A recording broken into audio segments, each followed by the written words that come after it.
Hi friends, welcome to my YouTube channel SR academy Hindi. तो हम लोग RRB junior Hindi translator exam की preparation कर रहे हैं, जिसमें मैथमेटिक्स यानी गणित का ये पार्ट 6 वीडियो है, जिसमें हम लोग रेशियो एंड प्रोपोर्शन इस टॉपिक से रिलेटेड जो भी आपके कॉन्सेप्ट्स और फॉर्मूले हैं, जो भी इंपॉर्टेंट क्वेश्चंस हैं, जो भी प्रीवियस ईयर में आए हुए क्वेश्चंस हैं, वो सब कवर करने वाले हैं। तो चलिए वीडियो को शुरू करते हैं। और अगर आप लोग चैनल पर नए हैं तो चैनल को जरूर से जरूर सब्सक्राइब कर लीजिएगा। तो सबसे पहले देख लेते हैं रेशियो से जुड़े हुए कुछ कॉन्सेप्ट्स। तो पहले रेशियो क्या है? Ratio is a relationship between two quantities of the same kind. So दो क्वांटिटी है, दोनों का यूनिट जो है सेम होना चाहिए, मतलब सिमिलर काइंड ऑफ क्वांटिटी है। It shows how many times one quantity is compared to another. और इसका जो फॉर्मूला होता है, अगर ratio of A to B निकालना है तो ए बाई बी कर देंगे इसको, और इस तरह से इसको लिखेंगे ए इज टू बी। तो ये ratio of A is to B हो जाएगा। जरूरी बातें क्या है इसमें? Units must be the same before forming a ratio, मतलब ए का यूनिट और बी का यूनिट सेम होना चाहिए, तभी हम उसको रेशियो के फॉर्म में लिख सकते हैं। Ratios can be simplified like fractions. तो जैसे कि फ्रैक्शंस को हम लोग सिंप्लीफाई करते हैं, वैसे ही रेशियो को भी सिंप्लीफाई किया जा सकता है। अब आते हैं प्रोपोर्शन क्या है। Proportion means that two ratios are equal, जैसे कि A is to B equal to C is to D. A एक रेशियो हो गया, ए एक रेशियो हो गया, दोनों इक्वल है, इसी को प्रोपोर्शन बोला जाता है। It shows that one quantity varies directly as another. एक क्वांटिटी डायरेक्टली वेरी करता है जैसे कि अनदर क्वांटिटी करता है। इसमें ए एंड डी को क्या बोला जाता है? ए और डी को एक्सट्रीम्स बोला जाता है, और बी एंड सी को मीन्स बोला जाता है। ठीक है, जो बीच वाले हैं दोनों को, उसको मीन्स बोला जाता है, और दो सबसे एंड में है दोनों तरफ, फर्स्ट और लास्ट, उसको एक्सट्रीम्स बोला जाता है। और इसको किस तरह से लिख सकते हैं? Product of extremes equal to product of means. मतलब A is to B equal to C is to D दिया हुआ है, तो उसको हम लिख सकते हैं A into D equal to B into C. Product of extremes हो गया ये, equal to product of means. अब आते हैं ratio between two numbers. Formula क्या हो जाता है? अगर आपको निकालना है ratio of A to B, तो उसको फ्रैक्शन के फॉर्म में ए बाई बी लिख देंगे, या इसको ए इज टू बी इस तरह से लिख सकते हैं। एग्जाम्पल देख लेते हैं। Find the ratio of 40 to 60। तो सबसे पहले इसको हम लोग फ्रैक्शन में लिख देंगे, फिर इसको सॉल्व करेंगे तो एक कट होने के बाद पूरा 2/3 आ जाएगा, और इसको फिर रेशियो को फॉर्म में लिख देंगे 2:3। तो इसका रेशियो कितना आ गया? 2:3। यहाँ पे देखिए ये 20 से कट जाएगा 2 बार में, और ये 20 से 3 बार में कट जाएगा, इसलिए हम लोग 2/3 लिख दिया। अब आते हैं क्रॉस मल्टीप्लीकेशन इन प्रोपोर्शन। तो अगर आपको दिया हुआ है A is to B equal to C is to D, तो उसका फॉर्मूला क्या हो जाता है? A into D equal to B into C, जैसा कि हमने देख लिया है। तो एग्जाम्पल के थ्रू देखते हैं। If 2:x equal to 3:9 find x। तो जैसा कि हमें पता है कि हम लोग एक्सट्रीम्स को मल्टीप्लाई करेंगे और मीन्स को मल्टीप्लाई करेंगे, तो एक्सट्रीम्स कौन कौन सा हो गया? 2 और 9, तो 2 इंटू 9 हमने लिख दिया, और यहाँ x का वैल्यू हमें पता नहीं है, इसलिए 3 इंटू x कर दिया। अगर इसको सॉल्व करेंगे तो 18 इक्वल टू 3x आएगा, यहाँ से x का वैल्यू आपका 6 आ जाएगा। अब आते हैं mean proportional between two numbers. इसका फॉर्मूला क्या होता है? Mean proportional equal to under root A into B. तो अगर क्वेश्चन में दिया हुआ है find the mean proportional between 25 and 100, तो अंडर रूट में 25 इंटू 100 कर देंगे, तो अंडर रूट 2500 आ जाएगा, और इसका अगर स्क्वायर रूट निकालेंगे तो 50 आपका आंसर आ जाएगा। तो ये 50 जो आया वो मीन प्रोपोर्शनल बिटवीन 25 एंड 100 आ गया। अब आते हैं third proportional to two numbers. अगर कोई प्रोपोर्शन दिया हुआ है A is to B equal to B is to X, और उसमें थर्ड प्रोपोर्शनल निकालना है, तो उसका क्या फॉर्मूला हो जाता है? X equal to B square upon A. इसको आप एग्जाम्पल से समझिए। अगर क्वेश्चन में दिया हुआ है find the third proportional to 4 and 8, तो इसको आप ए मान लेंगे, इसको आप बी मान लेंगे, और जो आपका फॉर्मूला है एक्स यानी थर्ड प्रोपोर्शनल निकालने का, तो बी स्क्वायर कर देंगे जैसा कि फॉर्मूला में दिया हुआ है, तो 8 स्क्वायर हो गया, और बाई ए क्या हो गया? 4। तो 8 स्क्वायर आपका 64 आ गया, नीचे में 4 है। अगर आप इसको सॉल्व करेंगे तो 16 आपका आंसर आ जाएगा, जो कि आपका third proportional to two numbers हो जाएगा, जो नंबर्स यहाँ पे दिए हुए हैं। अब आते हैं फोर्थ प्रोपोर्शनल टू 3 नंबर्स। तो अगर आपका टू प्रोपोर्शन दिया हुआ है A is to B equal to C is to D, तो डी का वैल्यू क्या हो जाएगा? B into C upon A. Example से समझिए। Find the fourth proportional to 2, 6 and 8। तो डी इक्वल टू क्या हो जाएगा? जो बी और सी, इसी तरह आप मान लेंगे ए बी और सी, इसको मान लेंगे। तो ऊपर में क्या है? बी इंटू सी, बी का वैल्यू 6 है, सी का वैल्यू 8 है, और नीचे में ए का वैल्यू आप 2 हो जाएगा। अगर आप इसको सॉल्व करेंगे तो 48/2, फाइनल आंसर आपका 24 आ जाएगा। तो ये क्या आ गया आपका? फोर्थ प्रोपोर्शनल, जो 3 नंबर दिए गए हैं उसका। अब आते हैं कंपाउंड रेशियो। तो अगर 2 प्रोपोर्शन दिया हुआ है, उसका कंपाउंड रेशियो निकालना है, तो उसका फॉर्मूला क्या हो जाता है? ए इंटू सी, मतलब ऐसे कर देंगे, मल्टीप्लाई कर देंगे ए इंटू सी और बी इंटू डी, बीच में आपका रेशियो का वैसे ही रहेगा। तो एग्जांपल से समझिए, find the compound ratio of 2:5 and 3:7। तो ये आपका हो गया ए बी सी और डी। तो सबसे पहले ए इंटू सी करना है, रेशियो को वैसे ही रखना है, और बी इंटू डी, तो 5:7 जो आपका आ गया 6:35, वही आपका कंपाउंड रेशियो आ गया। तो दो प्रोपोर्शन दिया हुआ, इसका कंपाउंड रेशियो निकालना है तो आप इस तरह से निकाल सकते हैं। अब देख लेते हैं कुछ प्रीवियस ईयर के questions. If 3/4:5/6 then what is the ratio. तो जैसे 2:3 दिया रहता है तो हम उसको क्या लिखते हैं, 2/3। ठीक है, उसी तरह ये फ्रैक्शन में दिया हुआ है तो इसको हम लोग कैसे लिख सकते हैं, 3/4/5/6। तो वही यहां पे लिखा गया है 3/4 डिवाइडेड बाई 5/6, बाई का मतलब डिवाइडेड बाई हो जाता है। अगर आप इसको सॉल्व करेंगे तो 3/4 इंटू क्या हो जाएगा, डिवाइड जब भी होता है तो 6 ऊपर चला जाता है तो 6/5 हो जाएगा। अगर आप इसको सॉल्व करेंगे तो 18/20 आ गया। अब इसको पूरी तरह से काट लीजिए, 9 इंटू 2 18 और 10 से ये कट जाएगा, तो फाइनल आपका क्या आ गया फ्रैक्शन, 9/10, और वही आपका फाइनल रेशियो हो जाएगा 9:10। नेक्स्ट क्वेश्चन है, find the fourth proportional to 258। तो उसका क्या फॉर्मूला था, सबसे पहले आप इसको ए बी सी मान लेंगे, और फोर्थ प्रोपोर्शनल यानी डी का फॉर्मूला क्या हो जाएगा आपका, बी इंटू सी अपॉन ए। तो यहाँ पे जो वैल्यू है आप उसको पुट कर देंगे, 5 इंटू 8/2 आ गया 40/2, फाइनल आपका आ गया 20। जो 20 आएगा वो फोर्थ प्रोपोर्शनल टू 2, 5 एंड 8 हो जाएगा। नेक्स्ट क्वेश्चन है, find the mean proportional between 3 and 27। Mean proportional का क्या फॉर्मूला था, √3 इंटू 27, जो भी नंबर दिया उसका मल्टीप्लीकेशन, तो √ आ जाएगा 81 और उसका फाइनल आंसर 9 आ गया। 9 आपका मीन प्रोपोर्शनल बिटवीन 3 एंड 27। ये 2019 में आपका आया हुआ प्रश्न है, RRB JST एग्जाम में ही। दो संख्याओं का अनुपात 3:5 है और उनका गुणनफल 2160 है, दोनों संख्याओं में से बड़ी संख्या कौन सी होगी। तो सबसे पहले मान लेते हैं, let the two numbers be 3x and 5x। 3:5 दिया हुआ है दोनों संख्याओं का अनुपात, तो हमने मान लिया कि पहला नंबर 3x है और दूसरा नंबर 5x है। अब उसका प्रोडक्ट दिया हुआ है, गुणनफल मतलब प्रोडक्ट, द प्रोडक्ट इज कितना दिया हुआ है, 2160। तो इन दोनों का प्रोडक्ट हमारा कितना आ जाएगा, 2160। तो इन दोनों को प्रोडक्ट करेंगे तो 15x² इक्वल टू 2160 आ गया। अब यहां से अगर सॉल्व करेंगे तो x² इक्वल टू 2160 अपॉन 15, इसको अगर आप सॉल्व करेंगे तो 144 आ जाएगा। तो x² इक्वल टू 144 है, तो x का वैल्यू, तो स्क्वायर रूट ऑफ 144 निकाल देंगे, कितना आ जाएगा 12। तो x का वैल्यू आपका आ गया 12। अब हमने नंबर्स को 3x और 5x माना है, तो x का वैल्यू यहां पे पुट करेंगे तो 3x इक्वल टू कितना आ जाएगा 36, 5x इक्वल टू 60 आ गया। तो ये दोनों हमारे पास नंबर है, इनमें से बड़ा कौन सा है, 60। तो ग्रेटर नंबर इज 60, तो आपका पहला ऑप्शन 60 इसका आंसर हो जाएगा। एक और प्रश्न है जो कि RRB JST एग्जाम में ही आया हुआ है। The ratio of the ages of Meena and Meera is 4:3 and sum of their ages is 28 years. The ratio of their ages after 8 years will be.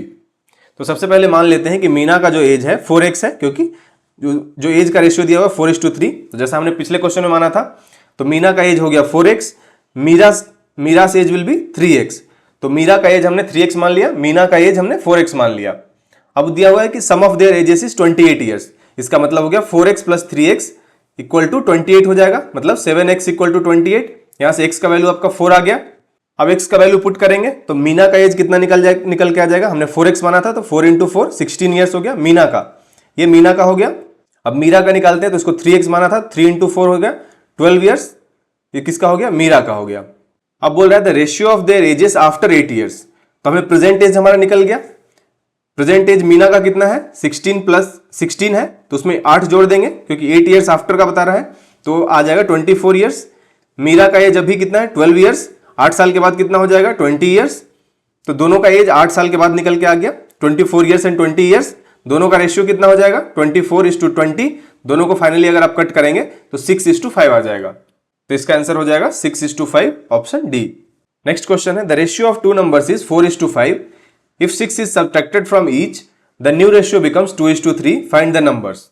तो हम लोग फिर से मान लेंगे, let the numbers be 4x and 5x। अगर दोनों में से 6 माइनस कर दिया जाता है, मतलब 4x में से भी 6 माइनस कर दिया गया, 5x में से भी 6 माइनस कर दिया, तो रेशियो कितना बन के आ गया 2:3। तो इसको हम लोग इस फॉर्म में लिख सकते हैं, 2/3 लिख सकते हैं, क्योंकि रेशियो 2:3 दिया गया है और रेशियो दिया रहा था उसको फ्रैक्शन के फॉर्म में हम लोग लिख सकते हैं। अब इसको क्रॉस मल्टीप्लीकेशन कर देंगे तो इधर 3 जाके इधर मल्टीप्लाई हो जाएगा, 2 इधर जाके मल्टीप्लाई हो जाएगा, तो वही यहां पे लिखा हुआ है 3 into 4x minus 6 equal to 2 into 5x minus 6, कितना आ गया 12x minus 18 equal to 10x minus 12। अब x को इधर लेके आएंगे, 12x minus 10x equal to -12 plus 18। तो इधर आ गया आपका 2x, इधर आ गया आपका 6, यहां से आपका x का वैल्यू 3 आ गया। तो अब नंबर्स क्या हो गए, x का वैल्यू हमारे पास निकल के आ गया। नंबर्स को हमने माना था 4x और 5x, तो x का वैल्यू यहां पे पुट करेंगे तो 4x इक्वल टू 12 आ गया और 5x इक्वल टू 15 आ गया। तो फाइनल आंसर आपका क्या हो गया, नंबर्स कौन कौन से थे, 12 एंड 15। नेक्स्ट क्वेश्चन है आपका, the ratio of the present ages of a and b is 4:5। 10 years ago the ratio of their ages was 3:4। Find the present age of a। तो a का प्रेजेंट एज हम मान लेते हैं 4x, b का present age हम मान लेते हैं 5x। ठीक है, अब 10 साल पहले का जो उनका एज था उसका रेशियो हमारे पास है 3:4। तो दोनों में से हम 10 माइनस कर लेंगे, 4x - 10 अपॉन 5x - 10, क्योंकि रेशियो के फॉर्म में दिया हुआ है तो इसको हम लोग, ये 3:4 दिया हुआ है तो 3/4 कर लेंगे। अगर आप इसको सॉल्व करेंगे तो कितना आ जाएगा, क्रॉस मल्टीप्लीकेशन करेंगे 16x - 40 इक्वल टू कितना आ जाएगा 15x - 30। तो यहां पे देखिए 16x - 15x equal to -30 plus 40। तो यहां से आ गया आपका x इक्वल टू कितना आ गया 10 आ गया। तो x का वैल्यू आपका आ गया 10। तो क्या पूछ रहा है यहाँ, find the present age of a। Present age हमने क्या माना था, 4x माना था और x का वैल्यू है 10। तो प्रेजेंट एज क्या हो जाएगा 4 × 10 इक्वल टू 40। 40 ईयर्स a का प्रेजेंट एज हो जाएगा। नेक्स्ट क्वेश्चन है, in a class the ratio of the numbers of boys to the number of girls is 3:4। If the number of boys is 120, how many girls are there in the class. तो हम लोग मान लेते हैं कि let the number of girls be x। अब number of boys हमें पता है 120 दिया हुआ है और x हमने मान लिया नंबर ऑफ गर्ल्स, और इसका रेशियो कितना दिया हुआ है 3:4।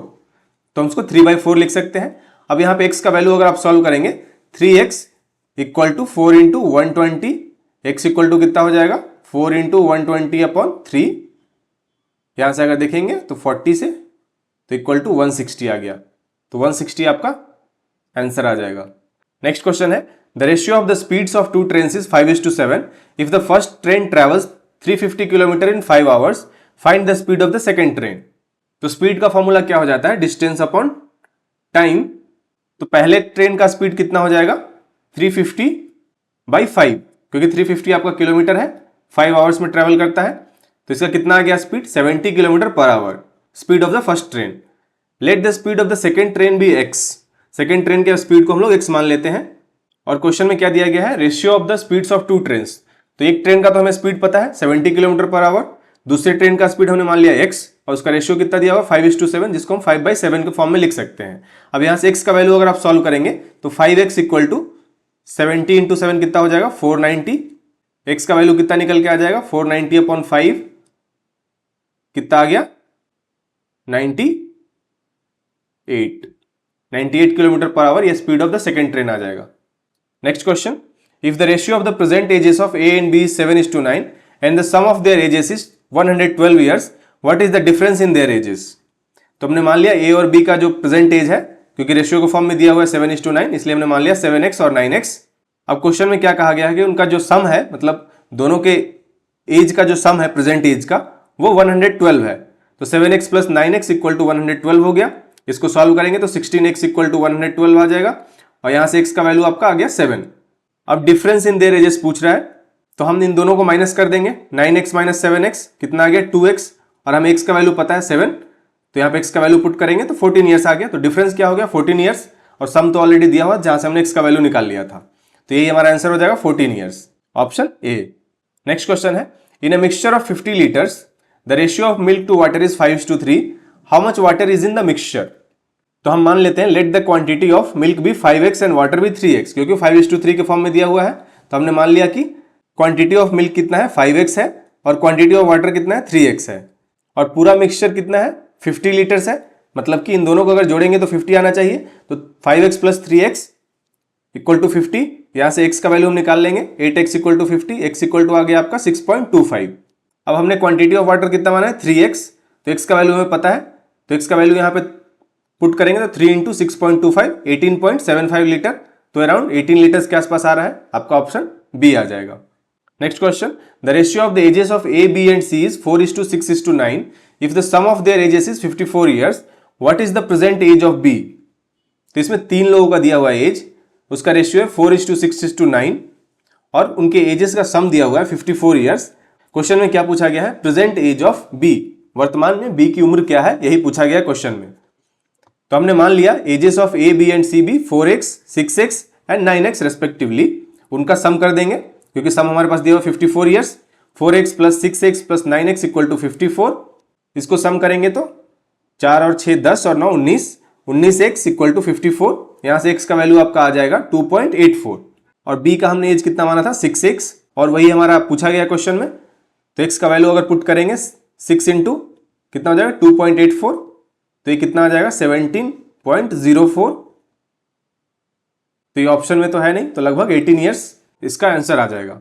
नेक्स्ट क्वेश्चन है, a sum of money is divided between A and B in the ratio 5:7। तो कुछ अमाउंट है जिसको ए एंड बी में डिस्ट्रीब्यूट कर दिया गया है 5:7 के रेशियो में, जिसमें से बी का शेयर जो है 1400 रुपये है, तो ए का शेयर क्या हो जाएगा। तो हमें बी का शेयर पता है कितना है 1400, तो ए का शेयर हम मान लेते हैं कि ए का शेयर जो है x है, तो x अपॉन 1400, और इसका रेशियो कितना दिया हुआ 5:7।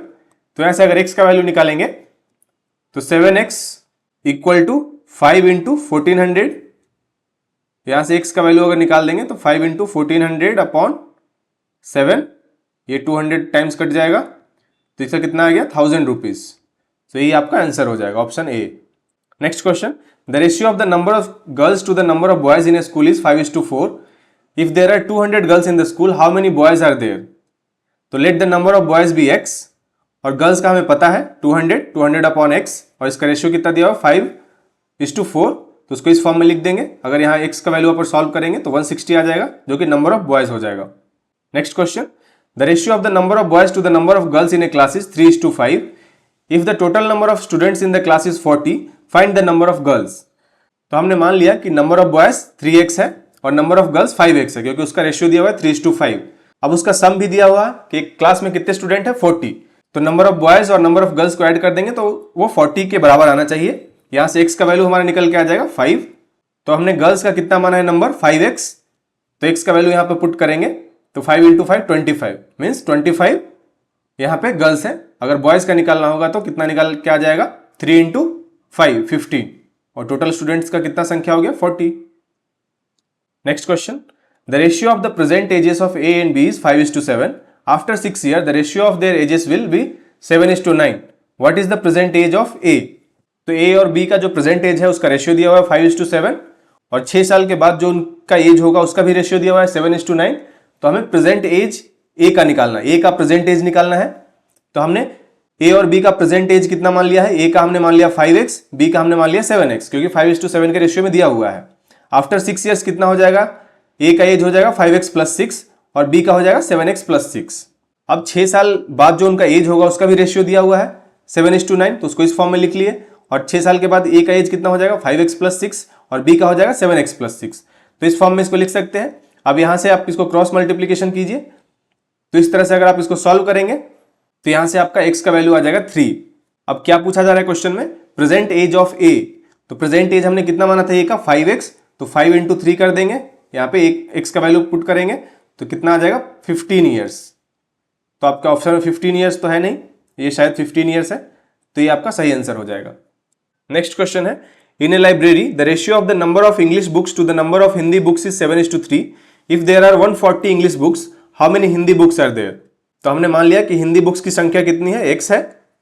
इंग्लिश बुक का हमें पता है कितना है 140, तो 140 अपॉन x, और इसका रेशियो भी दिया हुआ है 7:3, तो 7/3 के फॉर्म में लिख लेंगे। यहां से x का वैल्यू आपका निकल के आ गया 60। x हमने क्या माना था, नंबर ऑफ हिंदी बुक्स, तो वही आपका आंसर हो जाएगा option number A. Next question है, a certain amount of money is divided between two persons A and B in the ratio 3:4। If B receives ₹1200, what is the total amount of money. तो हम लोग मान लेते हैं कि जो ए का शेयर है वो x है, और b का तो हमें पता ही है कितना 1200, और इसका रेशियो कितना दिया हुआ है 3:4, जिसको इस फॉर्म में लिख सकते हैं। अगर आप इसको सॉल्व करेंगे तो कितना हो जाएगा 4x इक्वल टू 3600, x का वैल्यू कितना आ जाएगा 900, यहां से आ जाएगा। तो x का वैल्यू आपको पता चल गया 900, और ये हो गया आपका a का शेयर। b का शेयर हमें पता है कितना है, b का शेयर है, a का 900 हो गया, b का हो गया 1200।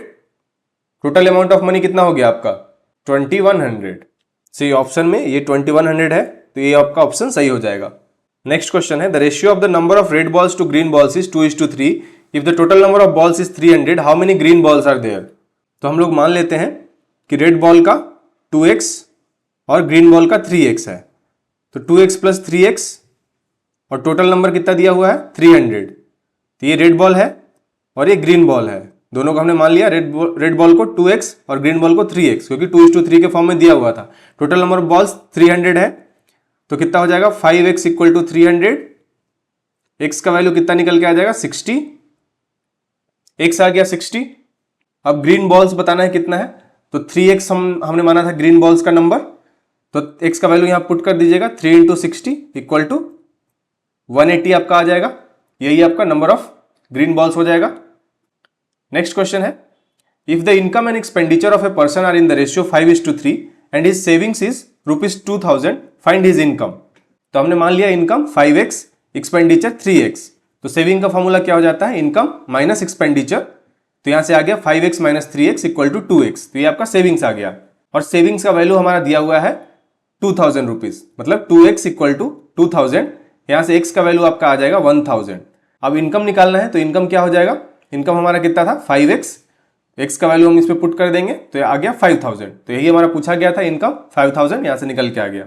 नेक्स्ट क्वेश्चन है the monthly incomes of A and B are in the ratio 5:6 and their monthly expenses are in the ratio 4:5. If both save ₹5000 every month, what is A's income? तो A और B का जो monthly income दिया हुआ है 5:6, तो A का income हमने मान लिया 5x, B का इनकम हमने मान लिया 6x, और उनका जो मंथली एक्सपेंसेस है उसका क्या रेशियो दिया हुआ है 4:5. तो A का एक्सपेंस हमने मान लिया 4y और B का एक्सपेंस हमने मान लिया 5y. अब सेविंग का फॉर्मूला क्या हो जाता है, इनकम माइनस A का हमने इनकम माना है 5x, एक्सपेंस माना है 4y, तो इसका हो जाएगा 5x माइनस 4y. और इसमें बताया गया दोनों का सेविंग कितना है 5000 ही है, तो 5x minus 4y equal to 5000 हो जाएगा. अब B का देखते हैं, B का आपका इनकम कितना था 6x और एक्सपेंस कितना था 5y. 6x minus 5y equal to saving, इसका भी सेम ही है, both of them saves ₹5000 every month दिया हुआ है क्वेश्चन में, तो इसका भी 5000 हो जाएगा. तो दो इक्वेशन यहां से आ गया, इक्वेशन 1 इक्वेशन 2. अब इक्वेशन 1 को 5 से मल्टीप्लाई कर दीजिए, कितना आ जाएगा 25x minus 20y equal to 25000. और इक्वेशन 2 को आप 4 से मल्टीप्लाई कर रहे हैं, क्यों कर रहे हैं, किसी एक वैल्यू को इक्वल करने के लिए. तो अगर इसको आप 4 से मल्टीप्लाई करेंगे तो 24x minus 20y equal to 20000 आ गया. तो ये दोनों वैल्यू आप देखेंगे इक्वल हो गया. अब दोनों को माइनस करेंगे इसमें से, 25x माइनस 24x आ जाएगा, क्योंकि यहाँ माइनस करेंगे तो ये तो कट जाएगा. तो 25x minus 24x equal to 25000 minus 20000 आ जाएगा. x इक्वल टू कितना आ गया आपका यहाँ से 5000. अब A का इनकम हमने कितना माना था 5x, तो यहाँ पे 5000 वैल्यू पुट कर देंगे तो कितना आ जाएगा 25000, जो कि हमारा आंसर हो जाएगा, आंसर C. नेक्स्ट क्वेश्चन है the ratio of two numbers is 9:4. If the LCM of the numbers is 180, what is the smaller number? तो रेशियो दिया हुआ है दो नंबर्स का 9:4, तो हम मान लेते हैं let the two numbers be 9x and 4x. और जैसा हमने पहले लेक्चर में एलसीएम एचसीएफ वाले टॉपिक में देखा था कि एलसीएम क्या फॉर्मूला होता है, LCM into HCF equal to product of numbers. उसी फॉर्मूला से एलसीएम का क्या फॉर्मूला हो जाता है, product of numbers upon HCF. तो LCM of 9x and 4x क्या हो जाएगा, प्रोडक्ट ऑफ टू नंबर्स, मतलब 9x इंटू 4x और एचसीएफ ऑफ 9x और 4x का एचसीएफ नीचे में लिख देंगे. ठीक है, ये आपको समझ में आ रहा है. यहाँ पे क्योंकि हमने दो नंबर ये माने हैं, उसका LCM equal to product of two numbers upon HCF of 9x और 4x. हमें एलसीएम दिया गया है, मतलब एलसीएम कितना दिया है 180, ऊपर कितना हो जाएगा 9x इंटू 4x मतलब 36x स्क्वायर हो जाएगा यहाँ से, और नीचे में क्या आ जाएगा, नीचे में है एचसीएफ 9x और 4x का. तो HCF of 9x and 4x is x. क्यों होगा, क्योंकि 9 और 4 को प्राइम नंबर्स हैं, तो इसका एचसीएफ आपका x आ जाएगा. तो इसलिए LCM equal to 36x square upon x. यहां से आपका एक x कट जाएगा, 30x आ जाएगा आपका. अब एलसीएम का वैल्यू आपका दिया हुआ है 180, 36x इक्वल टू 180 हो जाएगा. यहां से x का वैल्यू आपका निकालेंगे तो 5 आ जाएगा. अब x का वैल्यू दोनों में पुट करेंगे तो 9 इंटू 5 45 और 4 इंटू 5 20. तो इसमें से स्मॉलेस्ट नंबर कौन सा है, स्मॉलेस्ट नंबर आपका हो जाएगा 20, ऑप्शन ए. यहां आपको समझने में दिक्कत आ रही होगी, एचसीएफ ऑफ जो को प्राइम नंबर होता है वो 1 हो जाता है, तो 1 इंटू एक्स एक्स ही हो जाएगा. तो इसको आप इस तरह से समझेंगे. तो आपका जो जीएसटी का एग्जाम होगा उसमें अगर इस टॉपिक से क्वेश्चन आता है तो इसी तरह के क्वेश्चन आएंगे. तो घबराने वाली बात नहीं, ज़्यादा आपका टफ क्वेश्चन इसमें नहीं आता है, तो इसको आप अच्छे से कर लेंगे। मैं आप लोगों के लिए कुछ प्रैक्टिस क्वेश्चन भी दे रहा हूँ। The ratio between two numbers is 7:5. If the difference between them is 24, what is the larger number? Next question, the ratio of incomes of A and B is 3:4 and their expenditures are in the ratio 4:5. If A saves rupees 3,000 and B saves rupees 4,000, what is A's income? Next question, divide rupees 840 in the ratio 4:3:5 among A, B and C. How much does B get? Next question, a bag contains red, blue and green balls in the ratio 5:3:2. If there are 40 green balls, how many total balls are there? Next question, the ratio of present ages of Ram and Shyam is 2:3. After 4 years, the ratio will be 4:5. What is the Ram's present age? Next question, two numbers are in the ratio 5:8. If the sum of the numbers is 208, what is the smaller number? Next question, A and B can complete a task in the ratio 3:2 hours respectively. If A can do it in 18 hours, in how many hours will B do it? Next question, a mixture contains milk and water in the ratio of 7:2. How much water must be added to 36 liters of mixture to make the ratio 4:1? ये सारे practice questions आप खुद से solve कीजिएगा। तो आज की video में इतना ही। अगर आपको वीडियो इन्फॉर्मेटिव लगा तो वीडियो को लाइक कीजिएगा, शेयर कीजिएगा और चैनल को जरूर से जरूर सब्सक्राइब कर लीजिएगा। Thank you so much. जय हिंद।